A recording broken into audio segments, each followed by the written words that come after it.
Hi, my name is Bissy Omi. Welcome to The Measure of Success, where I'm joined on the sofa by Dr. Lutfat Rahman. Dr. Lutfat, tell us a little bit about yourself. Hi Bissy, nice to be with you. I work in clinical trials. Currently, I'm a clinical operations lead working with a small biotech, but I've also recently started a new venture. So I'm co-founder of Frontier Clinical Trials. Now, I'm going to start at the beginning and I'm going to ask you first of all about your early years. So you were born and brought up in the UK? Yes, I was. So I was born in Manchester. Right. Brought up in Manchester and was in Manchester up until I was 21, and then I came to London at 21. Okay. So, in terms of your early education, primary school and then secondary school, obviously, and being that you are of Nigerian descent, your parents were born and raised in Nigeria, obviously, was education important in your household? Oh, without a shadow of a doubt. I mean, I'd be surprised if you ever asked any Nigerian where education wasn't really important. But yeah, my parents were very, very focused on education, so much so that even during the holidays, my dad would write a timetable of the work that we had to do. This is when we were in primary school during the holidays. It never lasted for the whole holiday, but he'd write a timetable for the whole holiday, and we'd be thinking, oh my God, what's going on? So we'd start doing some work. You know, it was not 4 and 11 plus or anything. It was just, that's what we used to do. Yeah, so they were extremely focused.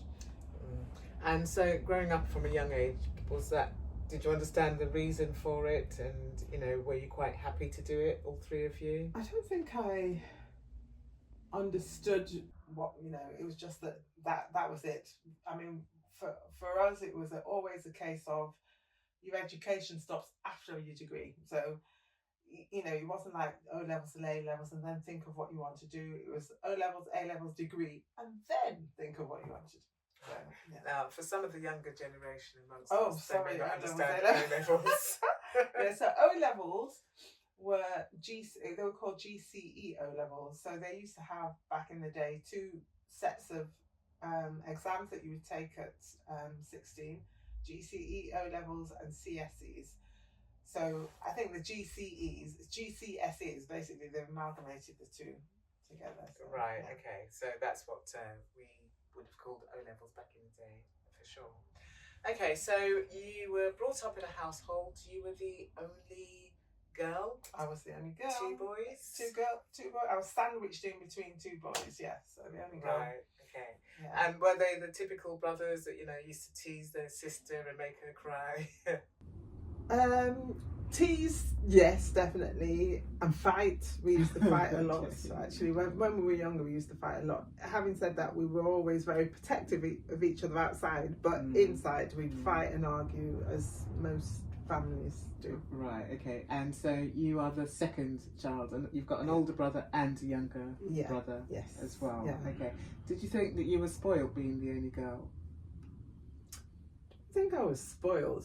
No, I don't think I was spoiled. I mean, I know that I was very close to both of my parents, but then I think the same with the other 2. I think I don't think it's an only girl thing. I think I was just a very good child. Okay, so moving on then. So secondary education, all right. You were already ingrained, as you said, in doing your homework and knowing your expectations and that. So what were your main subjects which you would say that you were good at? I was an all-rounder, to be fair, when I was younger, apart from geography. Hated geography with a passion. And even today, if you ask me about a country, I can't even think where the country is. Okay. Unless I've been there, and even then I've forgotten after a while. But I think I was more of a scientist. I loved the science. I loved biology. I loved chemistry. At O level, I loved physics. 8 level, I hated physics by that time. But at O level, I really enjoyed those subjects. I was reasonable at maths. I was okay at English. So I was an all-rounder, really. And so loving physics at O level or GCSE level, and hating at A level? Was it just physics overkill? Was it just too much physics? Physics at A level requires, and anybody who's watching this who ever thinks of doing physics, it requires you to do maths. It's a very mathematical subject, physics. At A level, at GCSE or O level, is not really as mathematical. And for my A levels, I took physics, chemistry, biology, and I should have taken maths. So there was a lot of it was very A level maths focused anyway. Let's put it that way. So if you didn't do A level maths, there were new concepts that you didn't do at O level, so you couldn't work out the formula for the physics. And they would do it when they did it on the board. They do it as if you knew what they were talking. So they couldn't explain it the way a mathematician would have explained it. But it was like, this is the formula, and this is the answer. And it's like, well, I can't get that. So because I don't understand it. So it's interesting though that they allowed you, or they let you do physics. I don't think they don't do that now. Right, they do not do that. You loved sciences, which is always a good thing as well. Did you think that you would go into a science background? I mean, what was your thinking? What sort of profession did you think you would go into? I actually thought I was going to go into medicine. Very happy that I didn't go into medicine actually now. But I think when I applied for university initially, I did apply for medicine. And I didn't get the grades and was not about to repeat my A-levels again. So it was then basically, okay, so I want to do science. What can I do that isn't medicine? So, and that's when I went into biochemistry. So okay. I went through clearing, and then, through clearing they tell you, or they ask you, you could do this, or you could do that, or you could do the other. So I went into biochemistry. Okay. Did you feel when you got your A-level results that, oh my gosh, this is it, it's all over?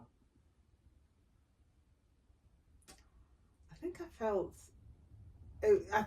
I think two of them, so I got BCE, so the B and the C I was quite happy with, but the E, which was physics, and I kind of knew, when you've taken an exam and it's like didn't go quite the way you'd hoped. So so I did think, with an E, does that mean I'm not going to be able to do something? I really didn't want to take them again, because A levels they're not fun.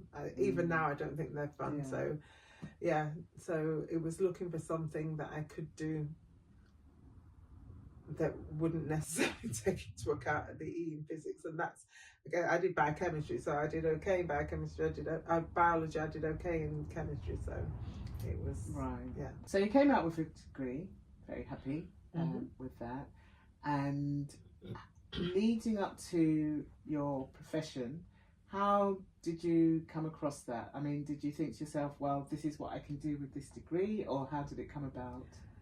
So I did the degree. I came out of the degree, I got a 2-1, and then I started looking for jobs, and I couldn't see anything apart from what they call, at the time anyway, it was called an MLSO, which was a lab technician type job, and I knew that I didn't want to work in that, because it was more like diagnostic type thing. So you'd be sort of taking, somebody would take the blood, and then you're measuring, doing the analysis of the blood. I did not want to do that at all.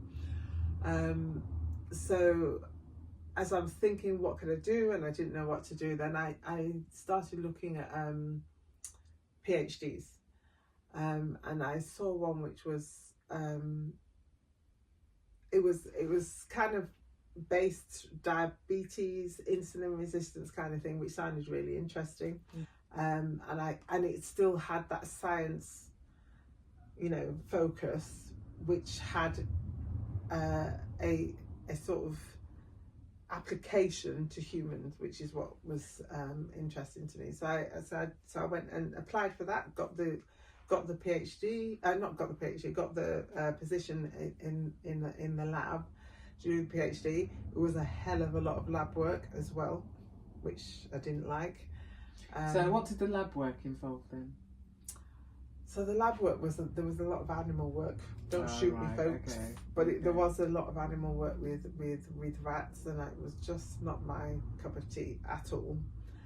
And it was hard work. It was long days because you do an experiment. You'd come in the morning about, if I remember correctly, about 6 or 7 in the morning, and you'd work through. Right, you might still be there at 9 o'clock because to try and get the experiments done. And it was just very hard work, and it was happening like 3-4 times a week, that long day, and then you'd go home and you'd write it up and analyse and all sorts. So I didn't enjoy that PhD at all. And to be quite honest, I knew from maybe the first term that I didn't want to do the PhD, but I wanted the PhD, and actually got my PhD. But it was, how many years was that?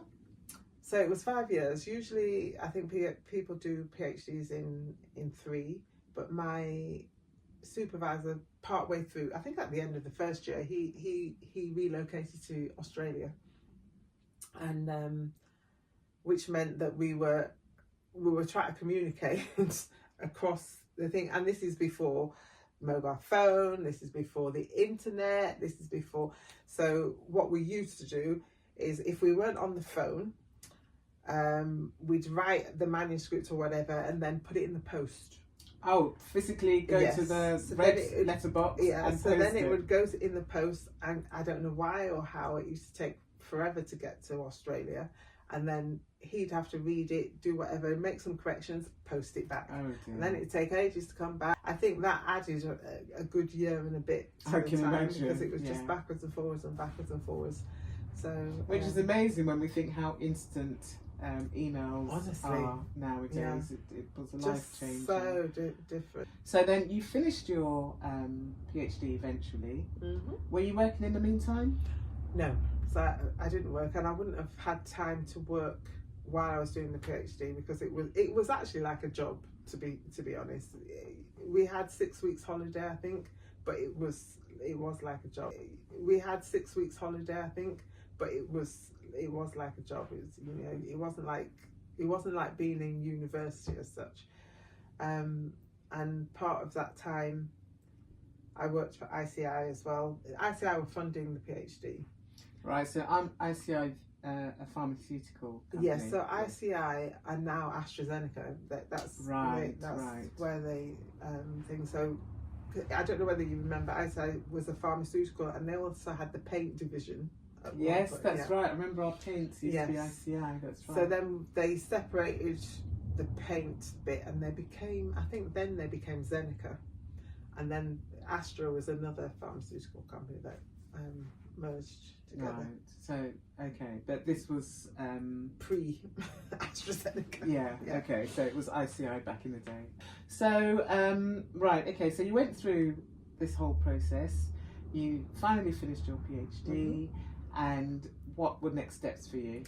So actually, while I was doing my PhD, you're coming up to the end of your PhD and you're thinking, oh my God, I don't know what to do. Still didn't know what to do, even to having done my degree and thinking, oh, I don't want to do an MLSO, what can I do? Didn't know what to do. But actually, I think in the year before I finished, somebody who was up doing a PhD and finished the year before had come back and said, oh, this is what he's doing, he's working as a CRA. It's like, okay, CRA, what's that? Just had no idea. And to be honest, what really attracted me was when he told me you get a free car, you get a company car. It was like, oh, this is brilliant. One of the perks of the job. Yeah. And you're a 20-something-year-old person. There was no way I was going to buy a car. And then it was like, oh well, they give you a car. It's like, okay. And then that was the initial sort of attraction, I guess. But then when I looked into it, it was actually exactly what I wanted to do, because you're working on clinical trials, you're doing science, which is going to have an application to humans, and hopefully it's going to be something positive for humans. And based on the fact that I was working in rats for the PhD, this was really great for me to move and actually to apply something directly to human beings. And so I thought, yeah, this sounds great. And right. Okay. So probably for a lot of people out there, when they hear your title, clinical operations lead, as you currently are, but clinical operations, I mean, what does that involve? Break it down for us. So you all probably all know that all the medication that we take has been tested, it's gone through clinical trials.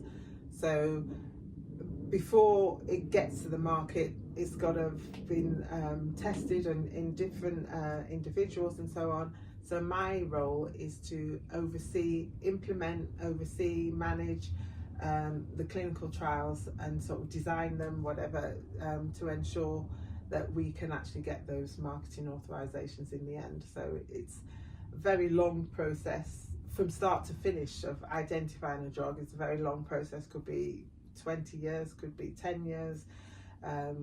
So going through that is sort of managing the design process, how we're going to get the drug from just being a candidate kind of drug all the way through to trying to get it to the market, and then you hand over to the commercial people. But you know, you have to go through a regulatory approval, and then it's able to be sold. Because I'm assuming that, I don't know what percentage of trials actually come through to a drug. It's slow. So for all the candidates, and I used to have all the figures to my head, but I can't remember them now. But for all the candidates that a pharmaceutical company might have identified, there's probably single-digit percent that actually make it through into the clinic, and then a lower percentage that actually make it through to market. So it's a lot of work, and you know, sometimes a lot of them will fall by the wayside. And obviously as well, of course, as we know, a lot of these trials, they take years. We're not talking weeks or months, we're literally talking years, aren't we? Yeah, but also it's not one trial.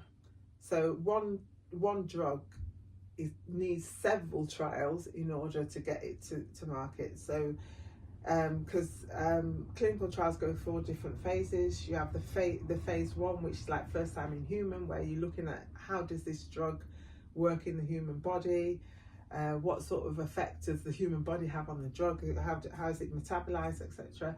That's phase 1, usually very small studies, which could have 10 patients, 50 patients, very small. And then if we find out that it's safe, and we kind of get a bit more information about how it's metabolized and so on, then you go on to phase 2, which are sort of a small-ish kind of studies, and then you're looking more at the safety and a bit more of the efficacy, just to see, does it actually work? It's safe. Yeah, we saw that it was safe in the first in human trials. Is it still safe? We're using it, more people. Is it still safe? And does it work actually? Does it actually have an effect? And then if it's looking all positive still, then you go on to maybe large phase 3 studies, which are much bigger, looking at safety and efficacy again. I mean, these days, a lot of the time, those trials are combined a bit. They do what they call adaptive trials to try and combine them and lower the time taken to market, but still get the same information. Right. So, are you involved in the entire life cycle of the drug? That's a good question, and I will say I have been involved in the entire life cycle of drug development, but not always, because as a contractor, my business, I contract my services to pharmaceutical companies. So it's really, what do they need at the time? And sometimes they might need somebody right from the beginning. Sometimes they need somebody in the middle. Sometimes they need somebody just for a particular phase of the study or a particular phase of the program. So the one that I'm doing now is like a phase 1, phase 2 study. I wasn't involved in what's happening to the drug, the candidate drug, before it got into the clinic. So it really does depend on the client and what they need me to do. So Right, okay, so your title now is Clinical Operations Lead, Yes. which means that you... I am leading the operational side of the study, so the implementation and the management of the clinical study. So my titles are varied because it depends on the role that I'm doing. So I'm working at the moment with a small biotech company. It's a very flat structure, so they don't have like lots of different levels of people. So I am actually overseeing this study and working with CROs and managing the CROs who are actually running the study, so making sure that they're running them efficiently and properly. Right, okay.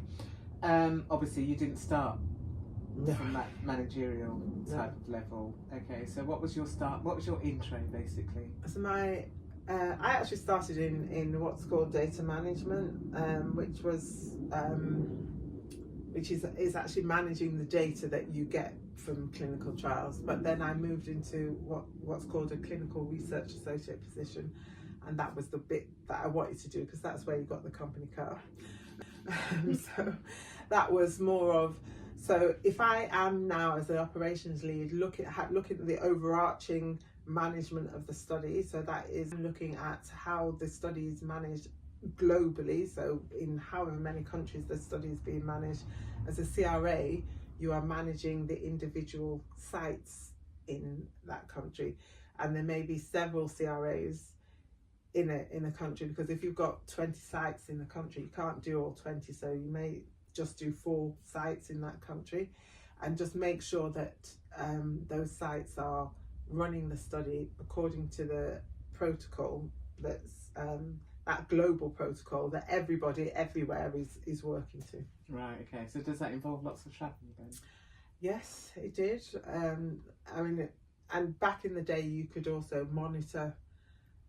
It didn't have to be, you didn't have to be in England to monitor. You could do it in other places. So I used to monitor in Sweden as well. But yes, so you'd have the travel within the UK was to the sites, wherever the site were, you're going to the site. Or if there was, like I said, in Sweden, you'd be traveling to the site. But then there was also the travel, I guess, because at the start of every study, once the protocol is done and we've kind of decided how the study is going to be managed, then there's usually a training meeting, which could be anywhere. Right, okay. Now, let's say, so some of the clinical trials that you have been involved in over the years, would they be for drugs which commonly people would be familiar with on the market today, especially with it being, you know, ICI as it was then, AstraZeneca as it is now, and I'm assuming other major pharmaceuticals as well? I have worked on a few drugs that are actually on the market, so yeah, so it's nice. It's actually nice when that you've worked on them. None of those drugs I've worked on from start to finish, because I have not been permanent in any role. So you're a contractor, yes, you said before, didn't you? Which means that I move around basically, and work for different companies. I mean, it does all definitely sound very interesting. So for somebody that comes along and thinks to herself, oh, that sounds really interesting, I'd quite like to be involved in that, what would they need to do? I mean, starting with education, for example, what sort of... Education, you need a degree. Right. You definitely need a degree, preferably science, but I know that not everybody has a science degree these days, but I think it really does help. Really does help. And you would probably be more sought after if you have a science degree, because it's probably more helpful for you. I think these days, I started as a data manager and then went into a CRA. I do know that there's a level below, I'd say, a CRA, that they usually get people coming in the admin, sort of clinical trials administration, before they become a CRA. When I started, that was the admin people were almost not secretaries, but almost, you know, they didn't have any sort of science background. AstraZeneca, again, I know that there'll be people out there that will be thinking, oh, AstraZeneca, that sounds familiar. Why do I know that company? Why would AstraZeneca sound so familiar to people? Well, I guess many people might have had the AstraZeneca COVID vaccine. AstraZeneca were one of the few companies actually during COVID that were sort of developing the COVID vaccine and actually had given it away for free. They didn't actually, I said for free, but the non-profit making. Which is actually really wild to me that, you know, they would do this in such an altruistic way, yet I really think they've been attacked so much as the AstraZeneca, and it's like, why are you attacking the ones that are giving it you for free? But then I guess, you know, we're in a world where, you know, people think that, oh, if it's for free it must be really bad, or what are they trying to do because it was free, whereas actually I think they were really trying to do a good thing. So I think also there was a lot of suspicion out there as well, because obviously, you know, the drug was developed so quickly. So like you said, clinical trials generally tend to take years, and this was literally developed within months. But vaccine trials are not the same as clinical trials, and they already had I don't know what to call it, a precursor, but that specific type of vaccine, they already had something, you know, they've been working on it. So it wasn't from scratch. And then what they did, as I said to you, that they do adaptive trials these days to enable drugs to get to market much faster. Yeah.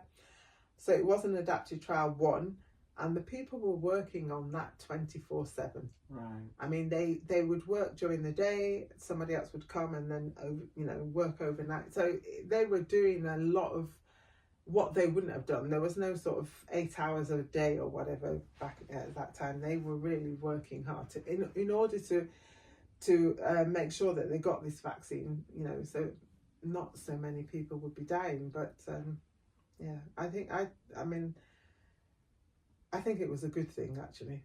You know, I took the AstraZeneca vaccine, so, you know. I think probably half the country didn't they? Along with alongside the other available options that were out there as well. Now we're coming to the end, but I just want to ask you, I mean, I can see that even talking to you, you do sound very passionate about your job, but I'm still going to ask you anyway. So, do you like your job? Absolutely. I mean, I can see that even talking to you, you do sound very passionate about your job, but I'm still going to ask you anyway. So, do you like your job? Absolutely love my job.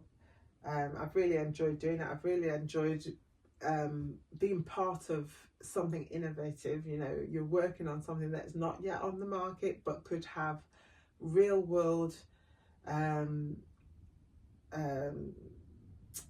sort of help for people, for patients, for all sorts of things, and which is why, as I mentioned at the beginning, that I've started a new venture with Frontier Clinical Trials, which is trying to help.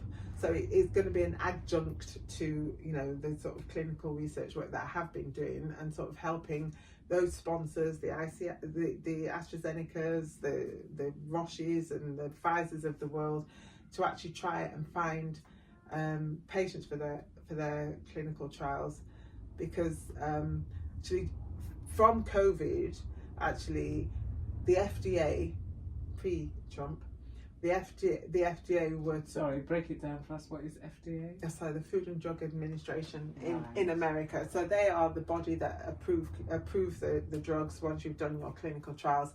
What they said, because as you may or may not remember, that when COVID occurred, Black people, Asian people, a lot of minorities were the hardest hit. They were dying in much greater numbers than white people, and it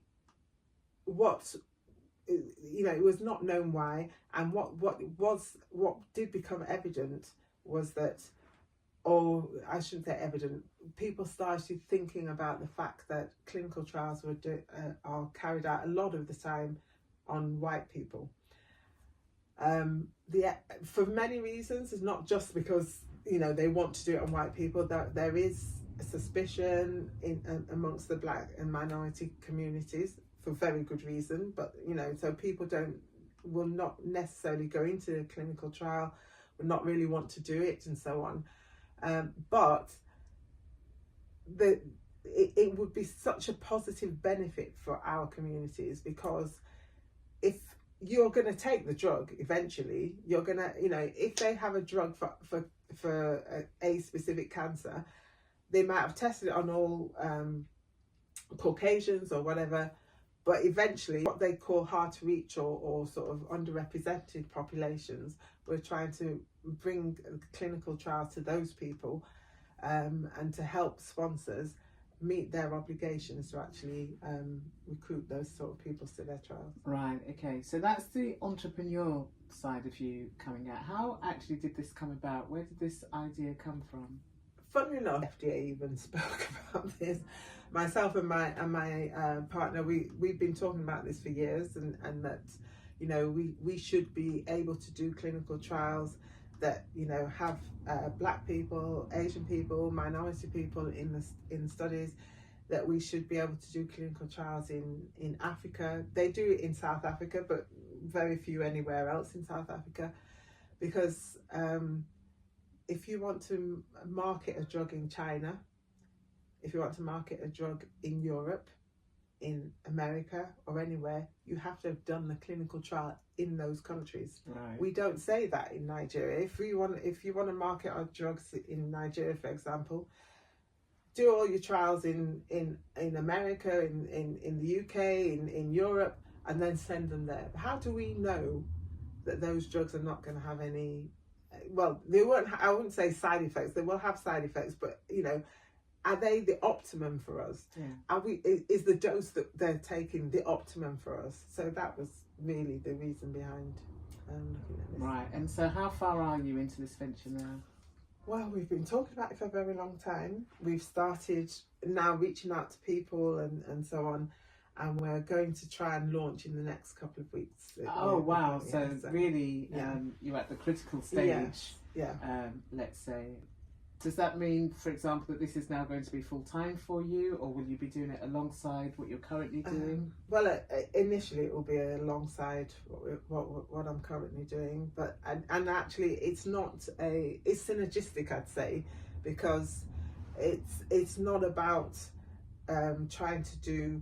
I'm doing a clinical trial here, because what this is not actually a clinical trial as such. We'll be finding patients. It's more of patient engagement and trying to get patients understanding clinical trials, and then finding those patients from underrepresented communities to take part in clinical trials for medications that hopefully will help them eventually. So I'm assuming as well that will involve a degree of education, for example, for these people to encourage them to participate in these trials, which absolutely is critical and is fundamental, and it is surprising. As you say, I certainly wish you all the best of luck with those ventures going forwards. And as I said, it is all very worthwhile. Now, just to finish up, for our viewers listening today, what's a really useful piece of advice that you would give to anybody to say that it isn't already in the case, but because you're working in this kind of industry, you recognise that it's a gap, I guess you would say, isn't it? A gap that needs to be filled in, basically. So being out there, marketing yourself, etc. What would you say is a really good piece of advice? I think know your worth, and know that you are capable of doing anything if you work hard enough. So yeah, that's it. Yeah, I think that's a brilliant summing up. Well, thank you very much for coming on to our show today, and I really hope that you'll come back again soon, certainly once you're up and running with your new venture. And you've got more to talk about with that and how that's going. We'd love to have you back. All right. Thank you very much. Thanks very much, Dr. Lutfat Rahman.